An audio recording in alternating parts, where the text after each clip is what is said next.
கர்த்தர் நல்லவர், பெரியவர், சிறந்தவர். பெரிய காரியங்களையும் சிறந்த காரியங்களும் நல்ல காரியங்களும் உங்கள் வாழ்க்கையில் செய்கிறவர் அவர் ஒருவர் மாத்திரம்தான். இன்றைக்கும் உங்கள் வாழ்க்கையில் நன்மையான காரியங்களை செய்கிறது அவருடைய வல்லமை. அவருடைய வார்த்தையில் இருக்கிற வல்லமை நாம் பார்ப்பதற்கு ஒவ்வொரு நாளையும் ஆண்டவர் நம்மளுக்கு ஆசீர்வதித்து கொடுத்து கொண்டே இருக்கிறார்.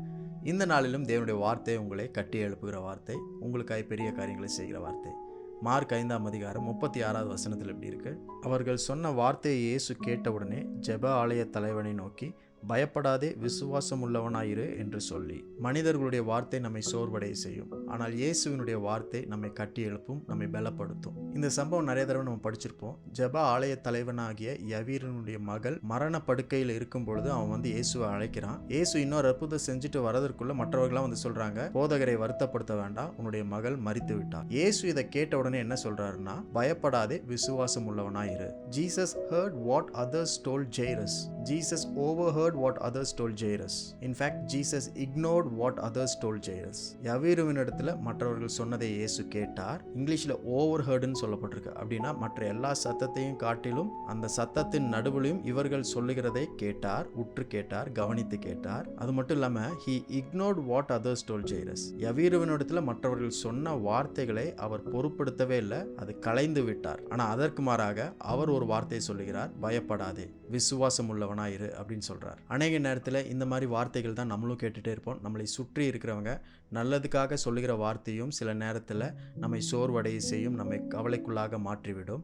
ஆனால் இயேசு எப்பொழுதுமே அந்த வார்த்தைகளுக்கு எதிர்மறையான வார்த்தைகளை தான் பேசுகிறவராக இருக்கிறார். நீங்கள் எப்பொழுதுமே அவருடைய வார்த்தையை கேட்டு நம்பி விசுவாசிக்க வேண்டும் என்று எதிர்பார்க்கிற தேவன் அவர். எப்பொழுதும் இயேசுவின் வார்த்தையை கேட்டுக்கொண்டிருங்கள், மற்ற வார்த்தைகளுக்கு செவி கொடுக்காமல் இருங்கள். இயேசுவின் வார்த்தையை கேட்கும் பொழுது அது பயத்தை எடுத்துவிட்டு நமக்கு விசுவாசத்தை தரும். பயப்படாதே, விசுவாசம் உள்ளவனாயிரு அப்படின்றத இயேசு சொல்கிறார். மற்றவருடைய வார்த்தையை கேட்கும் பொழுது பயம் வரும், ஆனால் என்னுடைய வார்த்தையை கேட்கும் பொழுது உனக்கு விசுவாசம் ஏற்படும் அப்படின்றதை இயேசு சொல்லுகிறார். உங்களை பற்றியோ, உங்களுடைய சூழ்நிலை பற்றியோ, உங்களுடைய வாழ்க்கையை பற்றியோ, எதிர்காலத்தை பற்றியோ மற்றவர்கள் உங்களை பற்றி என்ன சொன்னாலும் பரவாயில்ல, அதை நீங்கள் கேட்டாலும் பரவாயில்ல, இயேசு அதற்கு எதிர்மறையான வார்த்தைகளை நீங்கள் கேட்கும்படிக்கு பேசுகிறவராக இருக்கிறார். ஒரு நாளும் இயேசு உங்களை விட்டு கொடுக்க மாட்டார். யவீருவுக்கு சொன்ன இயேசு இன்றைக்கு உங்களுக்கும் சொல்லுகிறார். மற்றவருடைய வார்த்தை உங்களை சோர்வடைய செய்திருந்தால் அவருடைய வார்த்தையை கேளுங்கள், பயப்படாதிருங்கள், விசுவாசம் உள்ளவர்களாயிருங்கள்.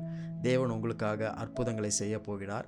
எப்பொழுது யவீரு இந்த வார்த்தையை கேட்டானோ அவனுக்குள்ள ஒரு தைரியம், ஒரு விசுவாசம் வந்தது.